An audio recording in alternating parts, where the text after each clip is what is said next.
સાતમ આઠમની વાનગીઓ બનાવતી વખતે દરેક ગૃહિણીએ જાણવી જોઈએ એવી 20 રસોઈની યુક્તિઓ.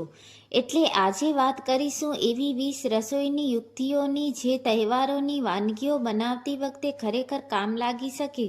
પૂરી વધારે તેલ ના પીવે એ માટે. પૂરીનો લોટ બહુ ઢીલો રાખશો તો પૂરી તળતી વખતે વધારે તેલ શોષી શકે છે.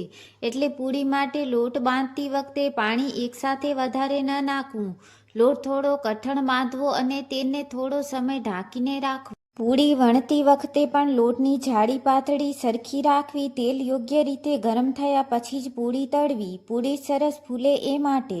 પૂરી ફૂલતી ન હોય તો ઘણીવાર કારણ વણવાની જાડાઈ અને તેલનું તાપમાન હોય છે. પૂરી બહુ પાતળી વણશો તો તે ફૂલવાની શક્યતા ઓછી રહે છે. બહુ જાડી વણશો તો અંદરથી બરાબર નહીં ચડે. તેથી મધ્યમ જાડાઈની પૂરી વણો અને તેલ પૂરતું ગરમ થયા પછી પૂરી નાખો. પૂરી નાખ્યા પછી જારીથી હળવેથી દબાવશો તો તે ફૂલવામાં મદદ મળી શકે છે. ઢેબરા બીજા દિવસે પણ નરમ રહે એ માટે ઢેબરા કડક થઈ જવાનું મુખ્ય કારણ લોટમાં ભેજનું સંતુલન અને વધારે સમય સુધી તાપ પર રાખવું એ હોઈ શકે છે. લોટ બાંધતી વખતે જરૂર મુજબ દહીં અથવા યોગ્ય પ્રવાહીનો ઉપયોગ કરીને નરમ લોટ બાંધવો, પરંતુ લોટ બહુ ઢીલો પણ ન કરવો. ઢેબરા મધ્યમ તાપે શેકવા જેથી બહારથી બળી ન જાય અને અંદરથી પણ સરસ રીતે ચડી જાય.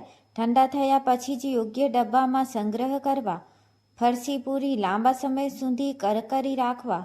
ફરસી પૂરીને સૌથી મોટી મજા તેની કરકરાશમાં છે. તેથી તળ્યા પછી તેને તરત બંધ ડબ્બામાં ન ભરવી. પહેલાં સંપૂર્ણપણે ઠંડી થવા દેવી. ગરમ પૂરીમાંથી નીકળતી વરાળ ડબ્બામાં બંધ થઈ જશે તો અંદર ભેજ વધશે અને પૂરી નરમ પડી શકે. ઠંડી થયા પછી જ હવાચુક્ત ડબ્બામાં રાખવી. વડા વધારે તેલ ન પીવે એ માટે. વડાનું મિશ્રણ બહુ ઢીલું હોય તો તળતી વખતે તે વધારે તેલ શોષી શકે છે. મિશ્રણ યોગ્ય ઘટ્ટ રાખવું. તેલ ખૂબ ઠંડુ હશે તો વડા વધારે તેલ પી શકે છે અને ખૂબ જ ગરમ હશે તો બહારથી ઝડપથી રંગ આવી જાય પણ અંદર કાચા રહી શકે. તેથી મધ્યમથી યોગ્ય તાપમાન જાળવવું ખૂબ જરૂરી છે. વડા બહારથી કરકરા અને અંદરથી નરમ બનાવવા. વડાનું મિશ્રણ બનાવતી વખતે તેને વધારે પાણીદાર ન બનાવવું. તળતી વખતે એકસાથે બહુ બધા વડા ન નાખવા. વધારે વડા નાખવાથી તેલનું તાપમાન અચાનક ઘટી શકે છે. થોડા થોડા કરીને તળશો તો વડા સરસ રીતે ચડશે. તળતી વખતે તેલ ઝડપથી કાળું ન પડે એ માટે એક જ તેલમાં સતત અલગ અલગ વસ્તુઓ તળવાથી તળિયે નાના કણો ભેગા થઈ શકે છે. આ કણો બળી જાય તો તેલ ઝડપથી કાળું દેખાય છે. એટલે તળ્યા પછી જાળીથી બળેલા કણો દૂર કરતા રહેવું. ખાસ કરીને લોટવાળી વાનગી તળ્યા પછી તેલ ગાળીને પછીની વાનગી માટે ઉપયોગ કરવો વધુ સારું રહે છે. શાકમાં મસાલો બળી ન જાય એ માટે. મસાલો નાખ્યા પછી તાપ ખૂબ વધારે રાખશો તો મસાલો ઝડપથી બળી શકે છે. મસાલો નાખતી વખતે જરૂર મુજબ થોડું પાણી ઉમેરવાથી મસાલો બળવાથી બચી શકે છે. મસાલો ધીમા અથવા મધ્યમ તાપે ચડવા દેવો. મસાલાની સુગંધ આવવા લાગે પછી શાક ઉમેરવું. શાકમાં મીઠું વધારે પડી જાય તો ગભરાવાની જરૂર નથી. જો શાકમાં શક્ય હોય તો વધુ પ્રમાણમાં બિનમીઠું શાક અથવા યોગ્ય અન્ય સામગ્રી ઉમેરીને સ્વાદનું પ્રમાણ સંતુલિત કરી શકાય છે. પરંતુ એક જ ઉપાય દરેક શાક માટે યોગ્ય નથી. એટલે શાકની જાત પ્રમાણે જાળવવું અને એકસાથે વધારે સામગ્રી ન ઉમેરવી. શાક વધારે તીખું થઈ જાય તો તીખાશ વધારે થઈ જાય તો માત્રા પાણી ઉમેરી દેવાથી સ્વાદ પાતળો થઈ શકે છે. શાકની રીત પ્રમાણે તેમાં યોગ્ય પ્રમાણમાં દહીં, નાળિયેર, ક્રીમ જેવી સામગ્રી ઉપયોગી બની શકે છે. પરંતુ દરેક શાકમાં આ બધું ઉમેરવું યોગ્ય નથી. તેથી જે શાકમાં જે સામગ્રી પહેલેથી વપરાતી હોય તેની સાથે મેળ ખાતી વસ્તુ સ્વાદ સંતુલિત કરવો. મીઠી પૂરી તૂટતી હોય તો મીઠી પૂરીનો લોટ બાંધતી વખતે પ્રવાહીનું પ્રમાણ યોગ્ય રાખવું. ગોળનો ઉપયોગ કરતા હો તો ગોળ સારી રીતે ઓગળેલો અને ગાળેલો હોય તો લોટમાં મોટા ગાંઠા રહેતા નથી. લોટને સારી રીતે મસળી થોડા સમય ઢાંકી રાખવો. પછી સમાન જાડાઈની પૂરી વણવી. મૂઠિયા કડક ન થાય એ માટે. મૂઠિયાનું મિશ્રણ ખૂબ સૂકું રાખશો તો તૈયાર થયા પછી તે કડક થઈ શકે. દૂધી જેવી સામગ્રીમાંથી મળતો ભેજ યોગ્ય રીતે ઉપયોગમાં લેવો. મિશ્રણ તૈયાર કર્યા પછી તેને વધારે સમય ખુલ્લું ન રાખવું. વરાળમાં યોગ્ય સમય સુધી ચડાવવું. વધારે સમય સુધી ચડાવવાથી પણ મૂઠિયા સૂકા થઈ શકે છે. મૂઠિયા સરસ રીતે ચડે એ માટે મૂઠિયાના મિશ્રણને વરાળમાં મૂકતા પહેલાં વાસણમાં પાણી પૂરતું ગરમ હોવું જોઈએ. મિશ્રણની જાડી પટ્ટી બહુ જાડી ન રાખવી. વાસણમાં મૂક્યા પછી વરાળ બહાર ન નીકળી જાય એ રીતે ઢાંકણું યોગ્ય રીતે રાખવું. ચડી ગયા પછી થોડા સમય ઠંડા થવા દો અને પછી જ કાપો. આથી ટુકડા તૂટવાની શક્યતા ઓછી રહે છે. મોહનથાળ દાણાદાર બનાવવા માટે મોહનથાળ બનાવતી વખતે ચણાના લોટને યોગ્ય રીતે શેકવો ખૂબ મહત્વનો છે.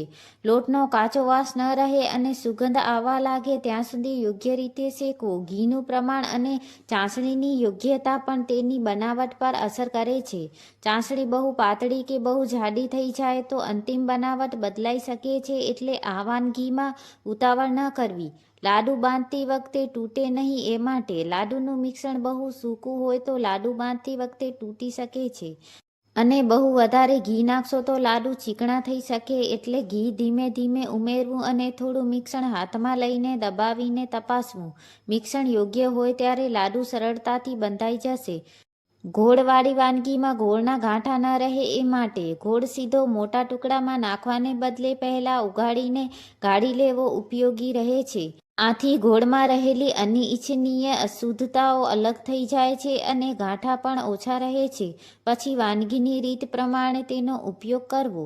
ખાસ કરીને મીઠી વાનગી બનાવતી વખતે આ તૈયારી સ્વાદ સરસ રાખવામાં મદદ કરે છે. દહીં ફાટી ન જાય એ માટે દહીંવાળી વાનગી બનાવતી વખતે દહીંને ખૂબ ઊંચા તાપે સીધું ઉકાળવાથી તે ફાટી શકે છે. દહીંને સારી રીતે ફેટીને અને વાનગીમાં તાપમાન સાથે ધીમે ધીમે ભેળવવું. જ્યાં જરૂર હોય ત્યાં ધીમો તાપ રાખવો. આથી દહીંની બનાવટ વધારે સરસ રહેવામાં મદદ મળે છે. શ્રીખંડમાં પાણી ન છૂટે એ માટે શ્રીખંડ બનાવતી વખતે દહીંમાંથી વધારાનું પાણી સારી રીતે કાઢવું ખૂબ જરૂરી છે. દહીંને સ્વચ્છ કપડામાં બાંધીને થોડો સમય લટકાવી રાખવાથી છાશ અલગ થઈ જાય છે. ત્યારબાદ તેમાં ખાંડ અને સુગંધ માટે યોગ્ય સામગ્રી ઉમેરવી. દહીં જેટલું ઘટ્ટ હશે શ્રીખંડની બનાવટ એટલી જ સરસ બનશે. બચેલી વાનગી ખરાબ ન થાય એ માટે તહેવારના દિવસે વધારે ભોજન બને એટલે થોડું બચી જવું સામાન્ય છે. પરંતુ બધી વાનગી એક સરખી રીતે સંગ્રહ કરી શકતી નથી. નાશવંત વાનગીઓને લાંબા સમય સુધી બહાર રાખવાને બદલે યોગ્ય સમય શીતક પાટકમાં રાખવી. સૂકી અને કરકરી વસ્તુઓને ભેજથી બચાવીને રાખવી અને વાનગીમાં ગંધ, રંગ કે સ્વાદમાં શંકાસ્પદ ફેરફાર જણાય તો તેને ખાવું નહીં. છેલ્લી અને સૌથી કામની યુક્તિ બધી વાનગીઓ એકસાથે ન બનાવવી. તહેવારના દિવસે રસોડામાં સૌથી મોટી ભૂલ એ થાય છે કે આપણે બધું એકસાથે કરવાની ઉતાવળ કરીએ. પહેલાં લોટની તૈયારી, પછી શાકની તૈયારી, ત્યારબાદ મીઠાઈ અને છેલ્લે તળવાની વાનગીઓ. આવો ક્રમ રાખશો તો કામ વધારે વ્યવસ્થિત થશે.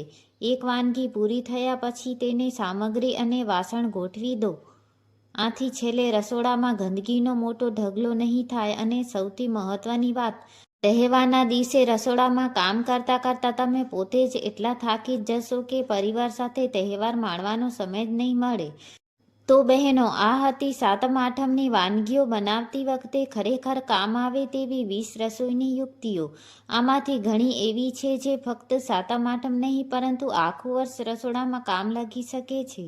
તમારા ઘરે પણ આવી કોઈ ખાસ રસોઈની યુક્તિ હોય જે તમારી મમ્મી કે દાદીએ શીખવાડી હોય તો નીચે જરૂર લખજો. કદાચ તમારી એક નાની યુક્તિ બીજી ઘણી ગૃહિણીનું કામ સરળ બનાવી દેશે. સાતમ આઠમની સૌને ખૂબ ખૂબ શુભેચ્છાઓ. જય શ્રી કૃષ્ણ.